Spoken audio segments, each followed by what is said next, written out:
शास्त्र कहते हैं मनुष्य अगर गिरना चाहे तो असुरों से नीचे गिर सकता है, और अगर उठना चाहे तो देवताओं से भी ऊपर उठ सकता है। मनुष्य ही सृष्टि का एकमात्र प्राणी है जो परमात्मा तक की दूरी तय कर सकता है। इस संसार में श्रीमद् भगवद गीता के पवित्र ज्ञान से न जाने कितने ही लोगों, कितने ही महापुरुषों ने अपना जीवन बदल लिया। अगर आप यह सोचते हैं कि भगवद गीता में सिर्फ यह लिखा है कि भगवान की पूजा कैसे करते हैं, तो आप बिल्कुल गलत हैं। क्योंकि भगवद गीता सिर्फ एक किताब या एक धार्मिक ग्रंथ मात्र नहीं है, बल्कि इसमें वो पवित्र ज्ञान है, वो नॉलेज है जो इस पृथ्वी पर जितने भी लोग जन्म लेकर आते हैं उनको यह सिखाता है कि इस जीवन का असली मतलब क्या है या जीवन का असली मकसद क्या है। वास्तव में जीवन कैसे जिया जाता है, मनुष्य कैसे जीवन के हर क्षेत्र में सफल होकर खुशी और आनंद को प्राप्त कर सकता है। साथियों, मैं पूरा प्रयास करूंगा कि मैं बहुत ही आसान और सरल शब्दों में आप तक इस पवित्र ज्ञान को पहुंचा सकूं, और इसके साथ ही मैं आपको बताऊंगा कि कैसे आप विभिन्न अध्यायों से मिलने वाली सीख को अपने जीवन में वर्तमान समय के अनुसार उतार सकते हैं, अप्लाई कर सकते हैं। भगवत गीता के ज्ञान ने एक दुखी और मन से हारे हुए, धनुष नीचे गिरा देने वाले अर्जुन को महाभारत के महान युद्ध का सर्वश्रेष्ठ योद्धा और विजेता बना दिया। अगर आप भी अपने जीवन में किसी मकसद को लेकर आगे बढ़ रहे हैं तो मेरा यकीन मानिए कि आप भी अपनी जिंदगी की समस्याओं के जंग के मैदान के अर्जुन हो, और इसीलिए अपने जीवन की हर समस्या के समाधान के लिए इस पवित्र गीता ज्ञान को जानना आपके लिए बहुत ही आवश्यक है। आप चाहे कोई बिजनेसमैन हो, नेता या अभिनेता हो, गृहिणी हो या स्टूडेंट हो, या फिर किसी भी आयु वर्ग के क्यों ना हो, इस पवित्र ज्ञान में सभी की समस्याओं के समाधान और सभी के प्रश्नों के हल मौजूद हैं। तो ऐसा क्या है आखिर भगवत गीता में, और इसका मतलब क्या है? श्रीमद् भगवत गीता के बारे में कहा गया है कि एकम शास्त्रम देवकी पुत्र गीतम, एको देवो देवकी पुत्र एव, एको मंत्रस्य नामानि यानि, कर्मापयेकम तस्य देवस्य सेवा। अर्थात एकमात्र शास्त्र जिसका गायन भगवान के श्रीमुख से हुआ है वो श्रीमद् भगवत गीता है। जब महाभारत के रण के मध्य में धनुर्धर अर्जुन युद्ध के लिए घबरा गए तो भगवान श्री कृष्ण ने अपने श्रीमुख से जिस शास्त्र का गायन किया, जिस गीत का गायन किया, वो श्रीमद् भगवत गीता है। इस सृष्टि में पूजनीय एकमात्र देव हैं, वो भगवान श्री कृष्ण हैं। एकमात्र मंत्र है, वो उनका नाम है। एकमात्र कर्म है, वो प्रभु की आराधना है। श्रीमद् भगवत गीता का जितना भी अध्ययन किया जाए, जितना भी समझा जाए, उतना ही कम है। इसे जितनी बार भी पढ़ा और सुना जाता है, उतनी ही बार हमें कुछ ना कुछ नया जानने को, नया सीखने को जरूर मिलता है। इसलिए आपको शांति से बैठकर आंखें बंद करके इस वीडियो की पूरी बातों को जब तक समझ में ना आ जाए तब तक बार बार सुनकर अपने मस्तिष्क में बिठा लेना चाहिए। आज हम श्रीमद् भगवत गीता के प्रथम अध्याय का अध्ययन करेंगे, जिससे आपको यह सीखने को मिलेगा कि कौन सी सबसे पहली चीज है जो आपको जीवन में आगे बढ़ने से रोकती है। भले ही आप में बहुत नॉलेज हो, आप में बहुत काबिलियत हो, लेकिन उस एक चीज की वजह से सही निर्णय या सही डिसीजन नहीं ले पाते हैं और अपने काम में सफल नहीं हो पाते हैं। तो आइए शुरू करते हैं श्रीमद् भगवत गीता का प्रथम अध्याय। अध्याय 1, अर्जुन विषाद योग। कुरुक्षेत्र के युद्ध स्थल में सेना का निरीक्षण। साथियों, किसी भी ज्ञान की शुरुआत अज्ञानता से या उत्सुकता से होती है। उसी तरह श्रीमद् भगवत गीता की शुरुआत धृतराष्ट्र के एक प्रश्न से होती है। धृतराष्ट्र जो कि अज्ञानता का प्रतीक है, अज्ञान रूपी धृतराष्ट्र जिसे सत्य मालूम है, जिसे मालूम है कि संसार का एकमात्र सत्य परमात्मा है, लेकिन वो अपने पुत्र के मोह में अंधा होकर जीवन जीता रहता है। सबको मालूम है कि धृतराष्ट्र जन्म से अंधे थे। उन्होंने महाभारत के युद्ध को देखा, लेकिन कैसे देखा? उन्होंने संजय की दृष्टि से देखा। श्रीमद् भगवद गीता के प्रथम अध्याय के प्रथम श्लोक में धृतराष्ट्र कहते हैं, धर्म क्षेत्रे कुरुक्षेत्रे समवेता युयुत्सवः मामकाः पांडवाश्चैव किम कुर्वत संजय। अर्थात, हे संजय, धर्म भूमि कुरुक्षेत्र में युद्ध की इच्छा से एकत्र हुए मेरे और पांडु के पुत्रों ने क्या किया? जैसा कि मैंने बताया कि धृतराष्ट्र अज्ञानता का प्रतीक हैं और संजय प्रतीक हैं संयम के, धैर्य के। जो अज्ञान है वह मन के अंदर है। अज्ञान से जो मन ढक चुका है वह धृतराष्ट्र है, लेकिन वह संयम रूपी संजय के माध्यम से देखता है, सुनता है, समझता है और जानने की कोशिश करता है कि सही रास्ता आखिर है क्या। ये वो है जिसका जब तक पुत्र जीवित रहेगा, यानी कि मोह रूपी दुर्योधन जीवित रहेगा, इसकी दृष्टि हमेशा विकारों पर रहेगी, हमेशा कौरवों पर रहेगी। श्रीमद् भगवद गीता के प्रथम अध्याय के प्रथम भाग में महाभारत के कैरेक्टर्स की बात हो रही है। यहां पर किरदारों की बात हो रही है। कौन सा महारथी जो है वो जाकर शंख बजा रहा है, कौन सा महारथी जो है वो सेना के बारे में बता रहा है। चारों तरफ युद्ध शुरू करने के लिए शंखनाद हो रहे हैं। कौरवों में दुर्योधन बहुत खुश हो रहा था क्योंकि उसके पास बहुत ही बड़ी सेना थी। भीष्म पितामह थे, गुरु द्रोणाचार्य, गुरु कृपाचार्य और कर्ण जैसे बड़े बड़े योद्धा थे। पांडवों की सेना में अनुराग रूपी अर्जुन, भाव रूपी भीम, धर्म रूपी युधिष्ठिर सहित पांचों पांडव, भगवान श्री कृष्ण और अभिमन्यु आदि थे। यह युद्ध पूरी तरह पारिवारिक युद्ध था। पांडवों और कौरवों के लिए गुरु द्रोणाचार्य और कृपाचार्य दोनों एक ही थे, भीष्म भी एक ही थे। साथ ही साथ पांडव और कौरव खुद भी आपस में चचेरे भाई थे, लेकिन हर कोई जीतने के इरादे से रणभूमि में आया हुआ था। इस अध्याय के 15वें श्लोक में संजय धृतराष्ट्र को बताते हैं कि पांचजन्यम ऋषिकेशो देवदत्त धनंजयः पौंड्रम दधमौ महाशंखम भीमकर्मा व्रकोदरः। अर्थात ऋषिकेश ने अपना पांचजन्य शंख बजाया, अर्जुन ने देवदत्त शंख बजाया तथा अति भोजी और अति मानवीय कार्य करने वाले भीम ने पौंड्र नामक भयंकर शंख बजाया।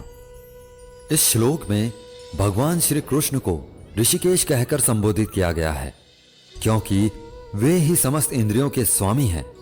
सारे जीव उनके भिन्न अंश हैं, अतः जीवों की इंद्रियां भी उनकी इंद्रियों के अंश हैं।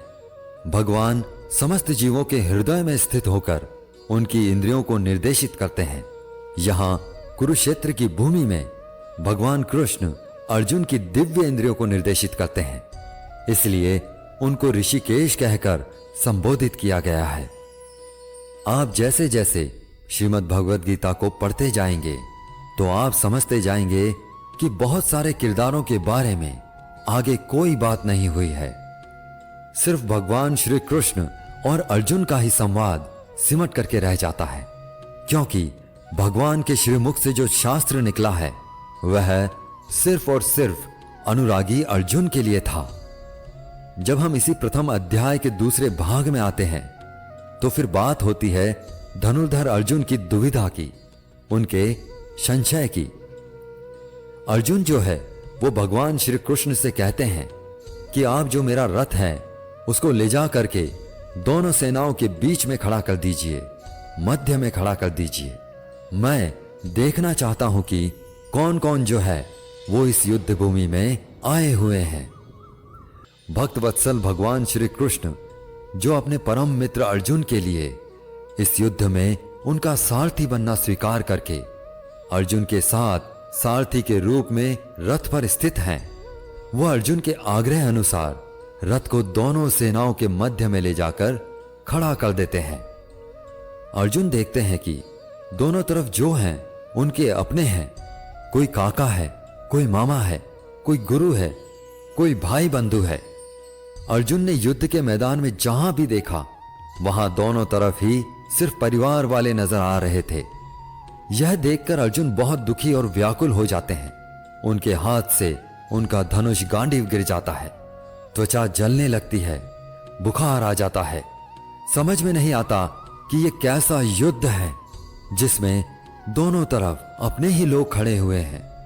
अर्जुन को भी भ्रम हो जाता है। वो भगवान श्री कृष्ण से कहते हैं कि मैं खड़ा नहीं रह पा रहा हूं, मैं समर्थ नहीं हूं, आगे देख नहीं पा रहा हूं। मुझे तो इस युद्ध का लक्षण भी उल्टा ही दिख रहा है, विपरीत ही दिख रहा है। मैं अपने कुल को मार करके कल्याण को नहीं पाना चाहता, और कुल को मारने से कब कल्याण मिलता है। धनुर्धर अर्जुन भगवान श्री कृष्ण को अपने से कम समझते हैं, क्योंकि अर्जुन ने अब तक भगवान श्री कृष्ण को सिर्फ अपना मित्र माना, सखा माना, इससे ज्यादा नहीं माना।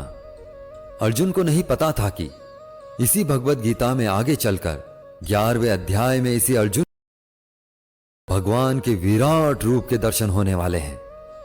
धनुर्धर अर्जुन जो है वो अपनी तरफ से तरह तरह के तर्क देते हैं कि कैसे भी मैं इस युद्ध से वापस चला जाऊं या इस युद्ध को टाल दिया जाए, लेकिन यह युद्ध अब टाला नहीं जा सकता था। अर्जुन ने अपनी तरफ से हर वह तर्क दिया कि ये सब मेरे अपने हैं, मेरे परिवार के हैं, इनको मार करके मुझे क्या मिलेगा।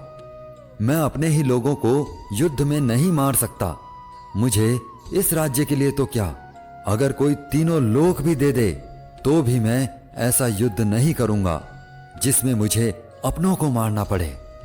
अर्जुन त्रिलोक का साम्राज्य भी नहीं लेना चाहते, वो उसको भी नकार रहे हैं। तो भगवान श्री कृष्ण ऐसा क्या देने वाले हैं कि अर्जुन तैयार हो जाएंगे, मान जाएंगे इस युद्ध भूमि में उतरने के लिए। सब कुछ जानेंगे श्रीमद् भगवद गीता के आने वाले अध्यायों में। प्रथम अध्याय के अंत में अर्जुन जो है वे हताश और निराश होकर रथ में पीछे जाकर बैठ जाते हैं। अर्जुन को उस पूरी सेना के निरीक्षण में अपनी फैमिली दिखाई देती है, परिवार दिखाई देता है जिनको मारना है। जहां तक संबंध होते हैं वहीं तक आप दुनिया मानते हैं।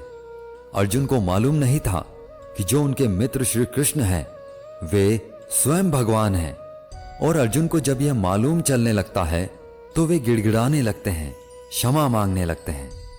अर्जुन बहुत सारे संशयों और डाउट्स के बीच में उलझ चुके थे, युद्ध नहीं करना चाहते थे, लेकिन भगवान श्री कृष्ण ने उनकी हर समस्या का, हर शंका का समाधान किया। दोस्तों, गीता के इस फर्स्ट चैप्टर से हमें यह सीखने को मिलता है कि वास्तविकता हमारी सोच से अलग होती है। हमें नहीं पता होता है कि जब हम कोई काम करने का इरादा लेकर जा रहे होते हैं तो वहां पर क्या हो सकता है। जब हम किसी बुरी चीज का सामना करते हैं तो हम संयम खो बैठते हैं और घबरा जाते हैं। घबरा जाने के बाद हम हमारा ही असली रूप भूल जाते हैं। इसी तरह हमारे शरीर में, हमारे मन में भी अच्छाई और बुराई का युद्ध निरंतर चलता रहता है, जिसके कारण हमारे मन में भी अर्जुन की भांति ही तरह तरह के संशय, तरह तरह के डाउट्स पैदा होने लगते हैं। इन संशयों से उबरने के लिए श्रीमद् भगवद गीता के ज्ञान के माध्यम से भगवान श्री कृष्ण की शरण में जाने का मौका मिलता है। तो आप जो पाप हैं उसे पीछे छोड़ने लगते हैं, पुण्य के साथ आगे बढ़ने लगते हैं, और अपने ही क्षेत्र को, जो अपना शरीर है, अपना मन है, उसे धर्म क्षेत्र बना लेते हैं। लेकिन अगर आप विकारों के साथ, बुराइयों के साथ चलते हैं, काम क्रोध के साथ चलते हैं, तो आप अपने ही शरीर, अपने ही मन को कुरुक्षेत्र बना लेते हैं। भले ही अर्जुन युद्ध कला में माहिर थे, मास्टर थे, और भले ही वह युद्ध करने के लिए मैदान में धनुष उठाकर चले आए थे, लेकिन युद्ध सिर्फ हथियारों के चलाना जानने से नहीं होता, उसके लिए इरादे भी चाहिए होते हैं, इमोशनल स्टेबिलिटी चाहिए होती है। मैदान में आकर अर्जुन को अपनी ड्यूटी या कर्तव्य से ज्यादा फैमिली और गुरुओं से मोह हो गया और फिर वे दुखी हो गए। वे युद्ध करने का डिसीजन नहीं ले पाए। इससे यह भी सीखने को मिलता है कि जीवन में हमें हमारा कर्म करने से सबसे पहले रोकने वाला कोई होता है तो वह है हमारा मोह, लगाव या अटैचमेंट। जैसे कि आप सुबह जल्दी उठ सकते हैं, लेकिन आपको नींद और आलस से मोह होता है। आप अपने लक्ष्य को हासिल करने के लिए कठोर मेहनत कर सकते हैं, लेकिन आपको आराम से अटैचमेंट होता है। अर्जुन एक क्षत्रिय थे और युद्ध करना ही उनका काम था और वे युद्ध करने में बहुत अच्छी तरह से ट्रेंड भी थे, लेकिन वे मोह में आकर, अटैचमेंट में आकर अपना कर्म भूल गए। इसलिए अगर लाइफ में आपको चुनौतियों से लड़ना है तो आपको अपने अटैचमेंट को सैक्रिफाइस करना आना चाहिए। दोस्तों, इसको आप इस तरह भी समझ सकते हो। मान लो आप किसी से बहुत प्रेम करते हो, लेकिन वह मनुष्य आपके प्रेम की कदर नहीं करता। ऐसे में आपको उसका प्रेम पाने का मोह नहीं होना चाहिए, क्योंकि अटैचमेंट किसी भी तरह का हो, जब तक वह है आप अपनी लाइफ के अर्जुन नहीं बन पाओगे। साथियों, उम्मीद है आपको श्रीमद् भगवद गीता के प्रथम अध्याय की यह सरल व्याख्या जरूर पसंद आई होगी और आपको इससे बहुत कुछ सीखने को मिला होगा। इस वीडियो से आपने क्या सीखा हमें कमेंट करके जरूर बताएं। अगर इस वीडियो में मुझसे कोई भी त्रुटि या गलती रह गई हो तो मैं क्षमा प्रार्थी हूं। मिलते हैं जल्दी ही श्रीमद् भगवद गीता के दूसरे अध्याय की आसान और सरल व्याख्या के साथ। तब तक के लिए अपना ख्याल रखें, स्वस्थ रहें, प्रसन्न रहें। जय श्री कृष्णा।